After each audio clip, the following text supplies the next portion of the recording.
Welcome to Urban Knife Guy, where we explore the urban knife style and jungle survival. Today we're going to have a look at the Nextool Knight and see if it makes for a good bushcraft multi-tool, as that is what it seems to be designed for. I'll also compare it to the Leatherman Signal. First, if you watch this channel regularly but have not subscribed, please do so to help the channel out. Thanks. So this is a Nextool multi-tool made by Xiaomi, and it comes in this nylon pouch. Comes in this box, and over here you have the instructional manual both in English and Chinese. And this is a nice nylon pouch that you can belt carry, but I do not really like this billboarding over here. And you get the tool wrapped up in plastic.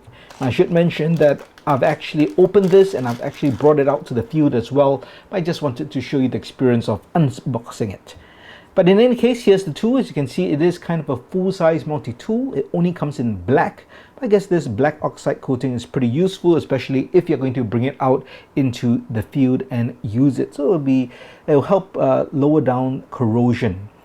So in terms of the tools, I think one thing about the Nextool tools, like the flagship model, they always have two primary big tools. In this case, you have the pliers as well as the wire cutters. So that opens very smoothly and nice. And on the other side, you have a very beefy pair of scissors, and that can be very useful. So I think that's what distinguishes the Nextool multi-tools with other brands, including Leatherman.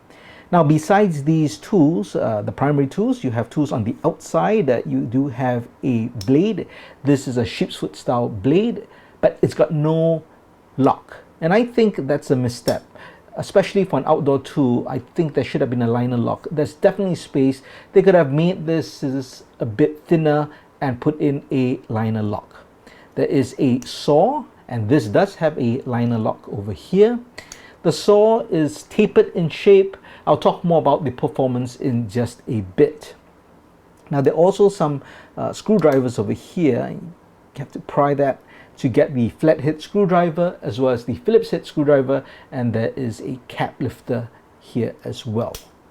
And finally, we have a ferro rod which is housed here, and to take it out you actually have to pull it open like that, and actually just comes off.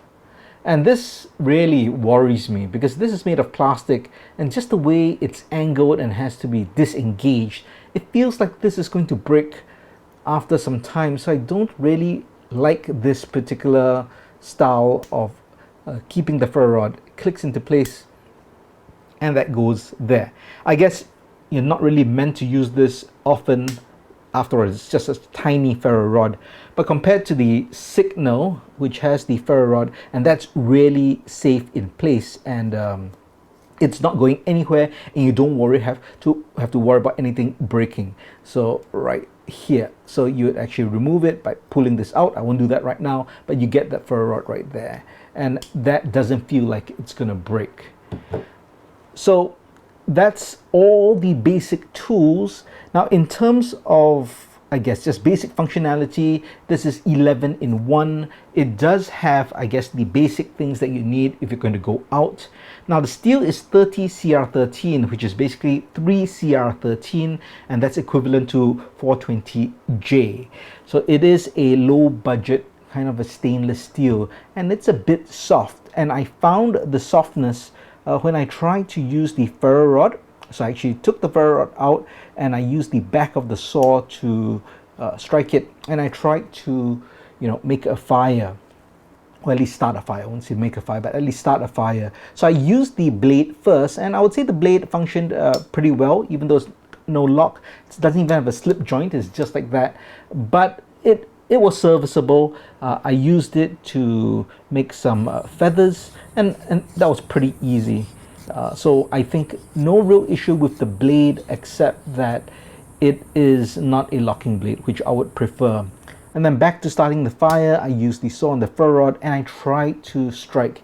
And initially I would say that I had a lot of issue just trying to get a good grip. In fact, after a while, my left fingers were a bit painful just due to the shape or the design of the ferro rod. And the material itself, I'm not sure the ferro rod could create consistent good sparks. I'm not sure if it's also the softness of the blade, that's the back of the saw blade, because I found that I couldn't always get a spark and I had a bit of trouble. I added more jute rope to act as a tinder because the ground was just all wet in the jungle, so I couldn't get any dry tinder. Eventually I could get a spark and I could get the fire started. So I think in terms of a ferro rod as kind of emergency or backup tool to use, it does work, right? It does show that it does work. Maybe you need a bit of practice, maybe you have to get used to it. I didn't try other parts of the tool. For example, I didn't try to strike at the back of this because this didn't have a liner lock and I didn't want that closing on me. So I used the saw, which is a common practice with a lot of multi-tools, right? You use the back of the saw to strike a ferro rod, but I just found it a bit soft. And let's see if we can even see, can't really see it here, but I could feel it. You see, I can even feel the marks now. Just by striking the ferro rod, I can feel that it's now kind of not chipped in, but definitely I can feel those marks, and it's left this mark. So that's probably because of the soft steel.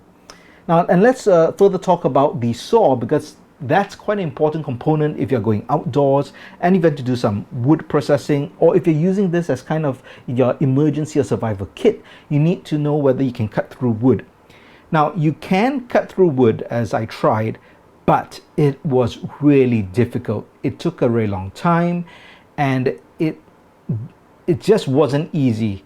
When you get deep into the wood, it bites and it's just difficult. It was quite a pain to use. I think the issue really is the size of the blade and maybe just the thinness, but you can't really say thin because Victorinox also has a very kind of a narrow blade, but they work very well. It's just, I guess, a combination of the design, maybe the metal. It just didn't work as well. Now compare that to the Signal. The Signal has a much stronger saw blade in terms of the beefiness and just the workability. Now you can see it's about the same length, but it is definitely thicker, and the saw teeth just worked better. And I've used this and it's much easier to cut through. So I was quite disappointed in this particular feature. So if I were to sum up kind of my thoughts and what I think how this fares as a bushcraft multi-tool, I think there's several considerations. Let's just talk about the price first. This you can get from AliExpress for between 32 to 35 US dollars, depending on currency exchange rate at the time and whether there's a sale going on and things like that. This Leatherman Signal is 189 US dollars. So it's almost 6 times the price of this. So the question is it 6 times better? Well, the pros, I guess, of this particular Nextool Knight is that you do have that basic functionality. If you do feel you need pliers and scissors, then you definitely have that there. The Signal does not have scissors, and this is a really nice beefy scissors. This doesn't have a liner lock, which I think is a minus against it. The steel is not as good as the Leatherman Signal, and the saw didn't work, you know, even half as well, maybe not even a quarter as well. Ferro Rod, I guess it does kind of work. So for the price, I think it's okay for what you get. However, my standards for an outdoor tool are going to be a bit higher than something I'm just going to keep at home on my desk. Now, if I just have a multi-tool that's for home use, even if it wasn't perfect, it's fine. I could have alternatives easily.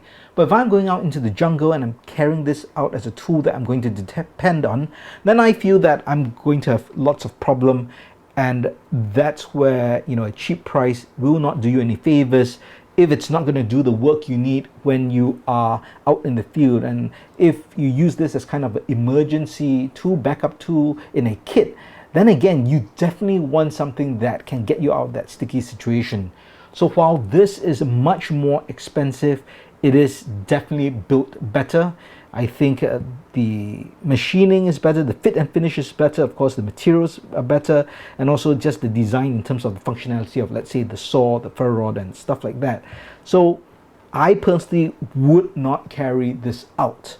in the field. I wouldn't want to depend on it even if I was just doing casual bushcraft, or if it's in my emergency kit, I'll definitely carry this instead. And when I go bushcraft, I still carry the rebar. And this goes into my emergency kit, but not in my bushcraft kit. However, having said that, if you're new to the multi-tool game and you kind of want to just get started and get used to trying something out in the field, you can do some casual bushcraft where you're not going to really depend on it for an emergency situation, and maybe you're going to bring out other tools as well, then I think for $35 you could use this to just kind of get your feet wet and get used to it. But very soon you definitely want to upgrade to a Leatherman, whether it's a Signal or another tool. But those are my thoughts on the Nextool Knight. I have to say that I'm a bit disappointed. I have the Nextool mini flagship, which I thought was pretty good, and I was expecting a bit more from a full-size tool, but unfortunately I think I'm a bit disappointed. Now, do you have this particular tool, or do you have any other Nextool multi-tools, the full-size ones, and do you bring them out to the field? Do let me know your thoughts in the comments below. If you liked the video, please give it a thumbs up, and if you like the content in general, please subscribe to the channel and hit that notification bell. Thanks for watching. Talk to you soon.